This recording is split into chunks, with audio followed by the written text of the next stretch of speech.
गुरु गोविंद दो खड़े काके लागू पाए, बलिहारी गुरु आपने गोविंद दियो मिलाए। नमस्कार साथियों, स्वागत है आपका आपके अपने YouTube channel Vivekanand career point पर। तो आज सभी को गुरु पूर्णिमा की बहुत बहुत हार्दिक शुभकामनाएं। Vivekanand career point YouTube channel की पूरी टीम की तरफ से मैं आप सभी को गुरु पूर्णिमा की बहुत बहुत शुभकामनाएं देता हूं। और इसी के माध्यम से जो पहले हमने जो दो लाइनें सुनी थी, गुरु गोविंद दो खड़े काके लागू पाए, बलिहारी गुरु आपने गोविंद दियो मिलाए, यानी कि अगर हम किसी गुरु और ईश्वर के समक्ष खड़े हों, कभी हमारे समक्ष सामने जो हैं वो ईश्वर खड़े हों और हमारे गुरु खड़े हों, तो सबसे पहले हमें जो है वो अपने गुरु के पांव जो है वो स्पर्श करने चाहिए। क्योंकि हमें ईश्वर से मिलाने वाले कौन होते हैं? हमारे गुरु ही होते हैं, जो हमें क्या मिलाते हैं? हमें ईश्वर से मिलाते हैं और हमें उससे मिलने का जो रास्ता है वो दिखाते हैं। तो आज इसी के उपलक्ष्य में, गुरु पूर्णिमा के उपलक्ष्य में आप सभी को एक बहुत ही सुंदर दृश्य, प्रकृति का अद्भुत नज़ारा जो है वो आपको देखने को मिलेगा। और बड़े संगनन जो वृक्ष, यानी कि बहुत पुराने जो वृक्ष जो हैं आपको यहाँ देखने को मिलेंगे। और हम आपको यहाँ कुछ ऐसी मतलब प्रकृति की कुछ आपको रूबरू प्रकृति से करवा के ऐसी कंडीशनें, ऐसी बहुत सारी चीज़ें जो हैं आपको दिखाएंगे। और यहाँ पर हमारे स्वामी जी जो हैं इस कुटिया में जो निवास करते हैं, इस कुटिया की जो देखभाल करते हैं, आपको उनसे भी मिलवाएंगे। और उससे पहले अगर आपको कुछ एक दो बातें, यानी कि गुरु पूर्णिमा मनाई क्यों जाती है, इतने तक हम प्रवेश करते हैं इस कुटिया में। जो मतलब आप देख सकते हो कि बहुत ही अद्भुत नज़ारा है प्रकृति का, बहुत ही मनमोहक दृश्य जो है यहाँ पर आपको देखने को मिलेगा। बहुत सारी ऐसी बहुत बड़े बड़े वृक्ष जो आपको यहाँ दिखाई दे रहे हैं, बहुत पुराने समय के जो वृक्ष हैं वो लगाए गए हैं, जिस पे हम बाद में चर्चा करेंगे किस प्रकार से इनको सजाया गया है, किस प्रकार से इनको संरक्षित किया गया है, किस प्रकार से इनको बचाया गया है, और किस प्रकार से इस पूरी प्रकृति जो आप जो सामने देख रहे हो, जो दृश्य आप सामने देख रहे हो, इनको किस प्रकार से एक मतलब क्या है कि स्वामी जी या एक ये कह सकते हैं कि एक ही मनुष्य के द्वारा जो है इन वृक्षों की देखभाल जो है वो की गई है। तो हम अगर कहें कि गुरु पूर्णिमा का जो ये दिवस जो है वो किस लिए या किस उपलक्ष्य में मनाया जाता है, जैसा कि आप सभी को पता ही होगा, वेदव्यास जी जो हैं उनका जन्म जो है वो 3000 ईसा पूर्व हुआ था। और उसी समय उनका जन्म दिवस जो है आज के दिन मनाया जाता है। आषाढ़ की जो पूर्णिमा आती है उसको, उस दिन उनका क्या मनाया जाता है? जन्म दिवस मनाया जाता है। और इसी जन्म दिवस पर और एक दंत कथा और है, किसी दिन वेदव्यास जी ने सभी जो भगवत पुराण थे उनका ज्ञान अर्जित करके और अपने शिष्यों को सभी जो ज्ञान जो है वो बांटा था उनके बीच में। और तभी क्या कहते हैं कि उसी दिन से वो क्या मनाने लगे थे? गुरु पूर्णिमा मनाने लगे थे। और आज से बहुत सारे सालों से पहले भी गुरु पूर्णिमा का ये जो दिवस है ये गुरु पूर्णिमा के रूप में मनाया जाता है। इसका सबसे बड़ा कारण मैंने आपको बताया कि वेदव्यास जी हैं और वेदव्यास जी का जन्म जो है वो इसी दिन हुआ था। और अगर हम कहें कि इस दिन का महत्व जो है विद्यार्थी जीवन में किस प्रकार से होता है, कि विद्यार्थी को एक गुरु का, यानी कि जिससे वो कुछ भी सीखता है, कैसे लेकर के और बाद में आरएएस तक की जो सीढ़ी है, जो चढ़ता है, आईपीएस बनता है या इससे भी बड़े किसी पद पर जाता है, तो कहें कि एक गुरु के माध्यम से ही जा सकता है। ईश्वर की प्राप्ति करनी हो तो भी क्या है कि सबसे ज़्यादा किसकी ज़रूरत पड़ेगी? एक गुरु की ज़रूरत पड़ती है। और इसी के लिए एक विद्यार्थी को बड़े सम्मानपूर्वक एक गुरु का आदर भाव और सम्मान जो है वो करना चाहिए। और उनको मतलब कह सकते हैं कि उसने अगर भगवान को देखना है तो पहले गुरु के चरणों में निवास करना पड़ेगा। वो कहते हैं ना कि अगर गुरु की गुणगान, यानी कि गुरु की कुछ बातें अगर कही जाए तो वो कम पड़ जाएंगी, कि शब्द कम पड़ जाएंगे कि गुरु की महिमा का वर्णन जो है वो किस प्रकार से किया जाए। तो चंद लाइनें आपको कबीर जी की सुनाते हैं। सब धरती कागज करूं, लेखनी सब बन राय, सब धरती कागज करूं, लेखनी सब बन राय, सात समंदर की मसी करूं, तो भी गुरु गुण लिखा न जाए, तो भी गुरु गुण लिखा न जाए। यानी कि पूरी धरती का अगर कागज के समान हम मानते हैं और पूरे वनों की अगर कलम तैयार की जाए और उसके बाद अगर 7 समुद्र हैं उनके पानी को अगर शाही बनाया जाए, तो भी क्या है कि एक गुरु के महिमा का गुणगान जो है वो नहीं कर सकता। ये कबीरदास जी कह कर गए थे। तो इसी प्रकार से हम अगर देखें कि कौन कौन सी ऐसी बातें हैं, हम मिलते हैं हमारे यहाँ जो स्वामी जी हैं उनसे मिलेंगे और आपको यहाँ की अद्भुत दृश्य जो भी है, जो आप देख रहे हो, जो प्रकृति की शुद्ध हवा जो है वो आप देख रहे हो, इनके बारे में उनसे वार्तालाप करेंगे। और आपको आज इस गुरु पूर्णिमा पर आपको एक बहुत बड़ा संकल्प लेना है कि आज के इस दिन पर आपको 1-2 पेड़ पौधे लगाने चाहिए। अपने गुरु के सानिध्य में आप हमेशा आगे बढ़ते रहोगे। एक जीवन जो है अगर विद्यार्थी की तरह जिया जाए हमेशा, अगर एक गुरु है तो भी वो क्या है, पहले विद्यार्थी था, उसके बाद वो है किसी बच्चों को पढ़ाने लगा, इसके बाद में क्या है आगे उन्होंने प्रोग्रेस की। तो वो विद्यार्थी जीवन जो है वो हर किसी का एक न कोई क्या होता है, गुरु होता है। अगर महादेव की बात करें, अगर हम महादेव की बात करते हैं, भगवान शिव की अगर हम बात करें तो कहा जाता है कि जिनके कोई गुरु नहीं थे हम उनके चेले हैं। आजकल ये डायलॉग बड़ा फेमस है। उनके गुरु नहीं थे ये तो बात अलग है, परंतु उनकी जो महिमा है, उनका गुणगान किस प्रकार से किया जाए या किस प्रकार से उनको देखा जाए, अगर उनके जीवन को, उनके साधारण जीवन को अगर हम देखते हैं कि किस प्रकार से उन्होंने अपना जीवन जो है वो यापन किया था और किस प्रकार से उन्होंने अपने जीवन में अनेक जो ऐसे सामंजस्य हैं वो बिठाए थे, तो हम अगर बात करते हैं कुछ ऐसी चीज़ों की तो भगवान शिव से हमें बहुत कुछ सीखने को मिलता है। किस प्रकार सीखने को मिलता है कि अगर किसी भी मनुष्य की विपरीत परिस्थितियां आती हैं तो वो हार जाए या इनसे इसके अलावा उसके पास अगर 1-2 या कुछ रास्ते नहीं न बचते हैं तो वो अपनी पूरी ज़िंदगी का दोष जो है वो या तो भगवान को देगा या अपनी परिस्थितियों को देगा। परंतु भगवान शिव जो है उनका एक जीवन एक खुली किताब की तरह है, क्योंकि गले में उनके सर्प है, यानी कि सांप उनके गले में है, और उनके छोटे बेटे का जो वाहन है वो चूहा है, और सांप और चूहा एक दूसरे के विपरीत परिस्थितियां हैं। और उसी प्रकार से अगर उनके बड़े बेटे का जो वाहन है वो मोर है, तो सभी जो हैं एक दूसरे के साथ सामंजस्य है, यानी कि अगर सांप चूहे को खाएगा तो सांप को खाने वाला मोर भी है। यानी कि कोई न कोई अगर कोई मनुष्य के विपरीत परिस्थितियां होती हैं तो उन विपरीत परिस्थितियों का कोई न कोई समाधान भी होता है। अगर हम भगवान शिव के अगर हम सभी युवा जो लोग हैं आजकल के, वो यही कहते हैं, युवा पीढ़ी हमारी जो है वो यही कहती है कि हम भगवान शिव की आराधना करते हैं, हम उनके चेले हैं, हम उनकी भक्ति करते हैं, तो हमें उनके जीवन से बहुत कुछ ऐसी चीज़ें हैं जो सीखनी भी चाहिए, जो क्या करनी चाहिए, सीखनी भी चाहिए। बहुत सारी ऐसी चीज़ें हैं, बहुत सारी ऐसे हम यूं कह सकते हैं कि पूरा का पूरा शिव का जो पूरा का पूरा शरीर है वो भी हम कह सकते हैं कि हमारे जो पूरे जीवन में हमें बहुत सारी कुछ चीज़ें सिखा सकता है। कैसे कि उनकी आँख, तीसरी आँख जब खुलती है तो ज्वाला निकलती है उस आँख से, कहा जाता है, माना जाता है ऐसा। और उनके जटाओं में क्या है, गंगा जो है वो वहाँ उनकी जटाओं में गंगा स्थित है। तो यानी कि आग और पानी का एक जगह होना और एक जानवर से दूसरे जानवर का विरोध, यानी कि विकट परिस्थितियों में भी वो सभी चीज़ों को क्या है, उनका सामंजस्य बिठाए हुए हैं, उनको धारण किए हुए हैं। तो ये सभी क्या है कि हमें जीवन से, उनके जीवन से, महादेव के जीवन से बहुत बड़ी प्रेरणाएं मिलती हैं। तो हमें इन प्रेरणाओं को समझते हुए, अपने गुरुओं का आदर करते हुए, चाहे वो बड़े भाई के रूप में हो, चाहे माता के रूप में हो, या यूं कहें कि अपने पिता के रूप में उसे गुरु मिले, तो सबसे पहला जो गुरु होता है किसी बच्चे का, या किसी हम कहें कि किसी मनुष्य का, अगर उनसे कोई पहला कोई गुरु मिलता है तो वो गुरु कौन होता है? प्रथम गुरु हमारी इस संस्कृति में कहें या पूरे ब्रह्मांड में हम कह सकते हैं कि प्रथम गुरु जो है उसकी माता होती है। उस बच्चे की, उस मनुष्य की माता जो है उसकी पहली गुरु होती है। तो उसके दूसरा जो गुरु है वो स्कूल में मिलता है, पर ये मान सकते हैं कि अगर उनका दूसरा गुरु कहा जाए तो सबसे बड़ा अगर गुरु कहें तो पिता उनका क्या होता है, सबसे बड़ा गुरु होता है। पौराणिक कथाओं की माने या यूं कहें कि जो कृषक परिवार से संबंधित या जुड़े हुए जो लोग थे वो क्या थे कि उनके पहले जो गुरु थे वो उनके पिता थे। यानी कि जब सीखने की उम्र में आते थे कुछ, पहली गुरु जब दूध पीता है बच्चा, उस समय गुरु जो है वो माता को माना गया।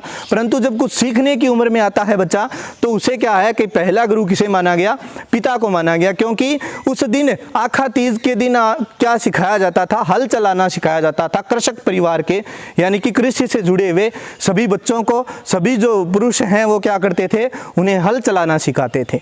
तो ये सभी चीज़ें क्या है, अपने जीवन में धारण करने वाली है। आप सभी हम जो हैं किसी न किसी देव की, किसी अपने यूं कहें कि भगवान की, खुदा की, रब की, सभी की क्या करते हैं, आराधना करते हैं। और उन्हीं की आराधना यानी कि केवल मात्र एक मूर्ति समझकर नहीं, उस मूर्ति में क्या क्या ऐसी चीज़ें हैं, उन मूर्तियों से संबंधित ऐसी क्या क्या चीज़ें हैं, वो मूर्ति हमें क्या दर्शाती है, किस प्रकार से विकट परिस्थितियों में हमें काम करना चाहिए, ये सभी चीज़ें क्या होती हैं कि हमें अपने जीवन में धारण करनी होती है। तो कि यह तन विष की बेलरी, यह तन विष की बेलरी, गुरु अमृत की खान, शीश दिए अगर गुरु मिले तो भी सस्ता जान। यानी कि अगर गुरु की प्राप्ति अपने सर को समर्पित करके भी होती है, अपने शीश को समर्पित करके भी होती है, तो भी ये सौदा क्या होगा, सस्ता होगा, ये कहा था कबीर जी ने। तो हम मिलते हैं अब हमारे यहाँ के जो पुजारी हैं, यहाँ के जो स्वामी हैं, यहाँ इस कुटिया को संभालने वाले जो हैं, कर्ता धर्ता हम कहें, उनसे मिलते हैं, उनसे वार्तालाप करते हैं, उनसे पूछेंगे, कुछ पौराणिक कथाएँ पूछेंगे उनसे। बहुत सारे ऐसे मतलब इस दिन क्या हुआ था कि भगवत पुराण का ज्ञान जो है वेद व्यास जी ने अपने शिष्यों को दिया था। तो इस उपलक्ष्य में हम भी ये चाहते हैं कि आप तक के कुछ ऐसी सूचनाएं पहुंचाई जाएं। तो मिलते हैं हम यहाँ के स्वामी जी से। तो वैसे वेद व्यास यानी गुरु की पूजा होती है, इसको गुरु पूर्णिमा कहते हैं, वेद व्यास पूर्णिमा भी कहते हैं और पूजन भी कहते हैं वेद व्यास। तो अब गुरु की महिमा तो आप जानते हो कि बिना गुरु के मार्ग तो मिलता ही नहीं है। हाँ जी। हैं तो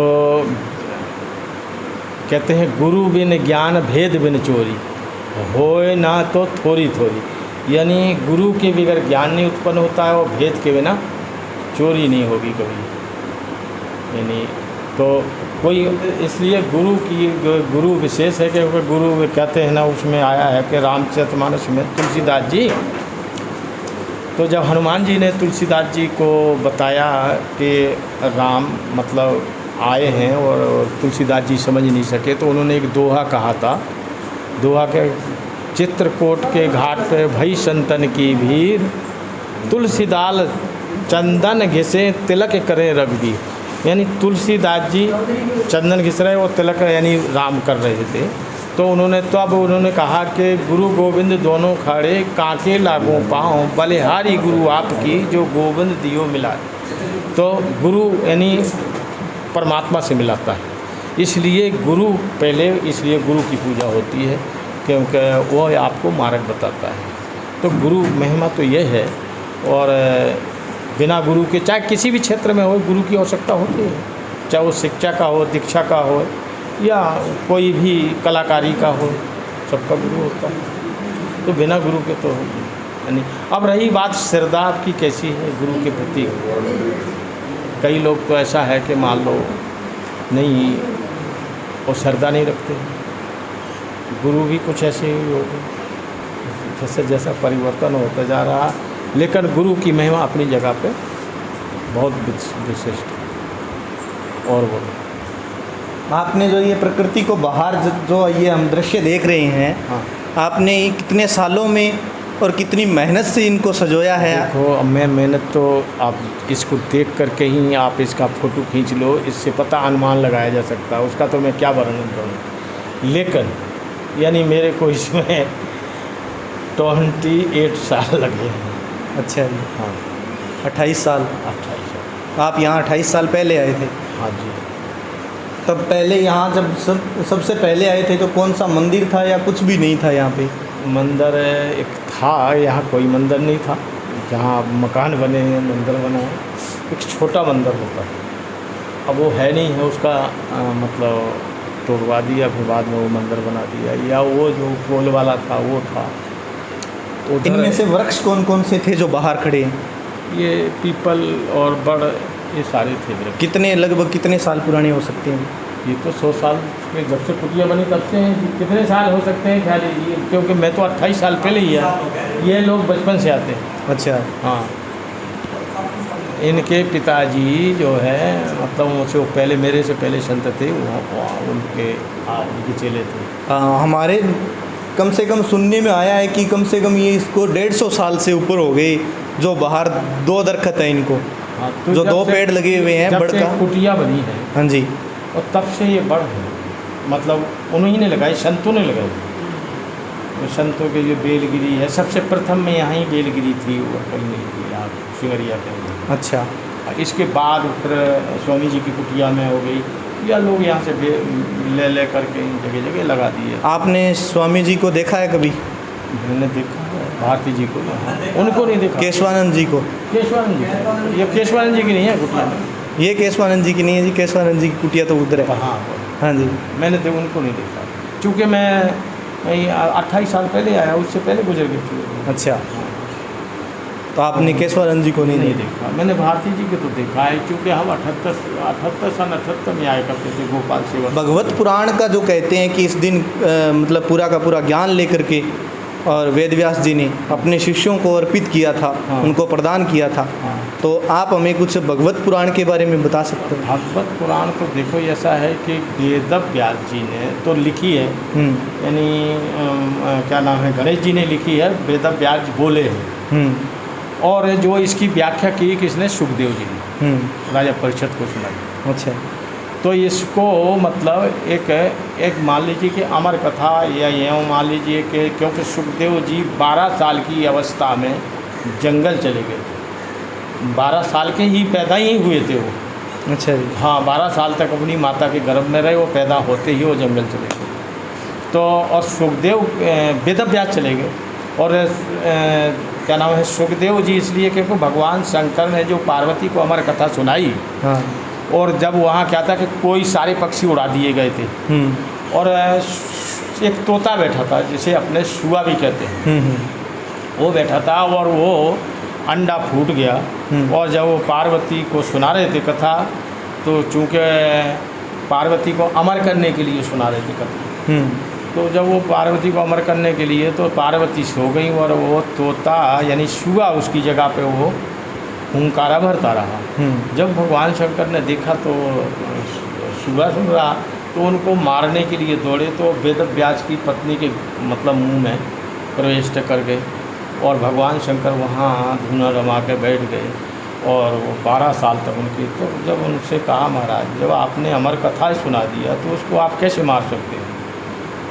वेद व्यास जी ने कहा, ये तो बड़ा आफत में पड़ जाएगी। फिर वो जब वहाँ से हटे, तो सुखदेव जी निकले, और वो 12 साल की अवस्था में ही, चूँकि उनको ब्रह्म ज्ञान था पहले से ही, फिर उन्होंने जो है वो राजा परीक्षित को सुखदेव जी ने ही सुनाई, परमहंस जी ने, ये भागवत कथा, जो कि अब अमर कथा कहो इसको, या मुक्ति पुराण कहो, जो भी कहो, ये क्योंकि अंतिम समय में ही सुनाया जाता है। तो उन्होंने राजा परीक्षित को सुनाई। उनको कहते हैं कि विमान आ गए हैं। फिर गोकर्ण ने धुंधुकारी को भी सुनाई भागवत महात्म में। तो बाद में ध्रुव, प्रहलाद इत्यादि भागवत में तो यही भरा पड़ा है। तो यही इसकी मान लो महिमा मान लो, या अमर कथा मान लो, या भागवत पुराण की यही महिमा है। आप रामायण की कोई एक चौपाई या कोई श्लोक किस विषय पे बोले तो जी, कोई मतलब यूँ कहें कि कोई विद्यार्थियों को जीवन में जो उनके काम आए? तो देखो, जीवन में विद्यार्थी के तो कहते हैं कि क्या नाम है कि प्रातः काल उठे रघुनाथा, मात पिता गुरु नाभई माता। ये किस अवस्था में? विद्यार्थी काल की अवस्था में भगवान राम उठते थे। तो जब वो उठते थे तो वो क्या नाम है, पहले उनका क्या कर्म होता था? प्रातःकाल माता पिता को प्रणाम करना, और फिर गुरु को प्रणाम करना, और फिर अपनी नित्य क्रियाएँ करना, जो मतलब उनकी नित्य क्रियाएँ हैं, प्राणायाम या पूजा पाठ जो भी है, पठन पाठन। तो विद्यार्थियों को तो ये है कि आप बाकी अब आधुनिक है सारी, तो इसको तो कौन मानते हैं? बच्चे मानते नहीं। नहीं मानेंगे जी, ज़रूर मानेंगे। आप किससे आए, किस स्कूल से आए? हम जी, हमारी तो ऑनलाइन कोचिंग कह सकते हो, विवेकानंद कैरियर पॉइंट के नाम से। अच्छा। तो हम तो निःशुल्क जो है बच्चों को ऑनलाइन कोचिंग प्रदान करते हैं जी, घर पे बैठे उनको। अच्छा, तो बच्चों को तो आप मेरी तरफ से तो यही शिक्षा दीजिए, या विवेकानंद के यानी कर्म, गीता पे भी कहा कर्म प्रधान है विश्व रचना का, यानी ये रामायण की चौपाई है। हाँ जी, कि कर्म प्रधान है। हाँ जी। और गीता में भी कहा कर्मण्यो अधिकारस्य मा फलेषु कदाचन, यानी कर्म करने में मनुष्य का अधिकार है, फल में परमात्मा देता है, और उसको समर्पण भावना से करना चाहिए। कैसे? कि विवेकानंद ने भी, आप विवेकानंद के नाम पर पढ़ाते हैं, तो विवेकानंद ने ये बात कही थी कि अगर मुझे नाली भी साफ़ करना होए तो मैं वो नाली साफ, किस एक शिष्या उनकी कोई विदेशन थी, तो वो उसने कहा इस शर्त पे मेरे साथ आप रह सकती हैं, अंग्रेजों ने, कि आप, एक तो रंग भेद नीति चलती थी उस समय विवेकानंद पीरियड में, हाँ जी, तो कहा आपको ये चीज़ भुलाना होगा और आपको एक मानव मात्र की सेवा करना होगा, और उन्होंने वो रामकृष्ण मिशन की स्थापना की विवेकानंद। तो मेरा तो यही है कि मतलब आप सेवा सबसे बड़ी, और पर्यावरण की सेवा में विशेष महत्व मानता हूँ जी। यानी मानव सेवा तो सभी कर रहे हैं, पर्यावरण की भी सेवा करनी चाहिए, पर्यावरण की, जिससे आपकी सेवा हो सकती है, आपकी जीवन रक्षा हो सकती है। नहीं, आप बिना ऑक्सीजन की तो मर रहे लोग, हाँ जी, ऑक्सीजन की ज़रूरत है जी ज़रूर ज़रूर। तो प्रकृति का ऑक्सीजन आपको जला सकता है, ना कि आकृति, प्रकृति ही जला सकती है। तो मैं तो, मेरी तरफ से तो ये पर्यावरण की सुरक्षा करना चाहिए, जीव जंतुओं की, और इसको बढ़ावा देना चाहिए। धन्यवाद जी स्वामी जी, आपका बहुत बहुत धन्यवाद है। और जैसा कि हमने जितने भी विचार स्वामी जी के सुने, इसके बाद हम अगर कहें कि एक गुरु की महिमा अपने जीवन में क्या होनी चाहिए या किस प्रकार की है, तो हम इतने बड़े जो संत और महात्मा रहे हैं आज से पहले भी, तो इन्होंने क्या है कि इतने बड़े तप, या यूं कहें कि अपने गुरुओं की महिमा को मतलब वर्णन करने के लिए इनके पास शब्द नहीं थे। तो ये क्या है कि एक कोरी कल्पना ही नहीं है कि इतने सालों तक किसी एक बच्चे का गर्भ में रहना, मैं माइक सेट कर लेता हूँ, एक बच्चे का गर्भ में रहना, और गर्भ में रहने के बाद वो क्या है कि जब पैदा होते हैं, और पैदा होने के बाद जो है इतना बड़ा जो व्याख्यान पुराण का, भगवत पुराण का व्याख्यान करते हैं, तो एक अद्भुत महिमा ही थी।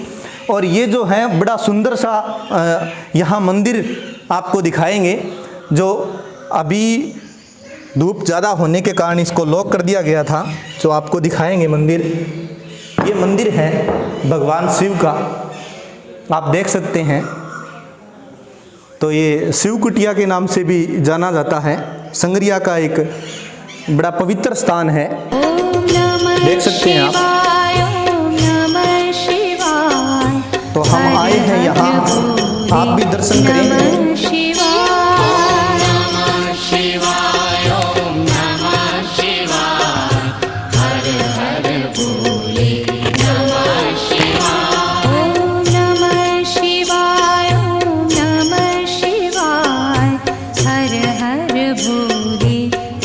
तो इनके इधर जो है वो गणेश जी की, जिनकी हम पहले बात कर रहे थे, उनकी मूर्ति की स्थापना की हुई है। और देख सकते हैं आप बड़ी अच्छे तरीके से, बहुत ही अच्छा दृश्य जो है आपको दिखाई देगा। बहुत ही सुंदर प्रतिमा यहाँ स्थापित की हुई है। तो और यहाँ सामने हवन कुंड है, देख सकते हैं आप प्रतिमा को।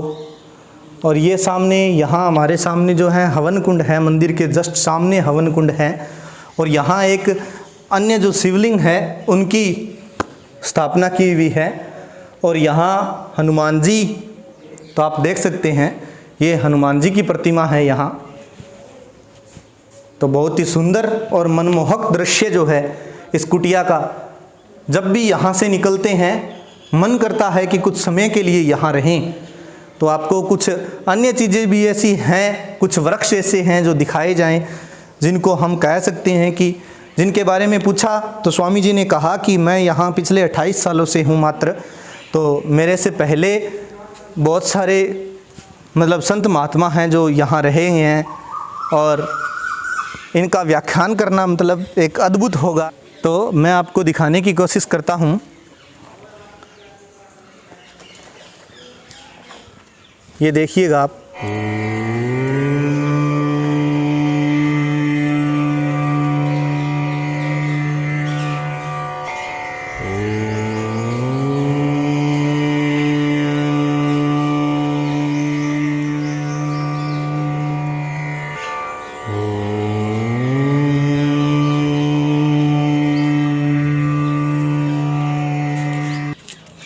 जाति न पूछो साधु की, पूछ लीजिए ज्ञान। जाति न पूछो साधु की, पूछ लीजिए ज्ञान, मोल करो तलवार का, पड़ी रहने दो म्यान, पड़ी रहने दो म्यान। यानी कि अगर किसी साधु की अगर हम जाति पूछते हैं तो यह बड़ा अन्याय की बात कह सकते हैं। हम उनसे ज्ञान पूछ सकते हैं, हमारे गुरु जो हैं उनसे हम ज्ञान पूछ सकते हैं, क्योंकि जिस प्रकार से एक तलवार का ही मोल किया जाता है और उसकी किसी भी अन्य जो पार्ट जिसमें डाला जाता है, तलवार जो डाली जाती है यानी कि जिसे म्यान कहा जाता है, वो उस खोली का जो है वो मोल नहीं किया जाता है। तो इसी भी प्रकार से आप सभी को ये बहुत ही अच्छी लगी होगी। जैसे हमें इतना मनमोहक दृश्य लगा, आपको भी इतना ही मनमोहक दृश्य जो है वो लगा होगा। और हमारा यही प्रयास रहता है कि इन अवसरों पे आपके बीच में बहुत कुछ ऐसी चीज़ें जो है आपके समक्ष ऐसी लाई जाएं और आपको इन चीज़ों से अवगत करवाया जाए। तो इसी के साथ आज की हमारी ये जो वीडियो है यहीं समाप्त होती है। आप वीडियो को लाइक करें, कमेंट करें, शेयर करें और Vivekanand career point YouTube channel को सब्सक्राइब करें और साथ में बेल आइकन दबाना न भूलें। तो आज के लिए जय हिंद, जय भारत, धन्यवाद।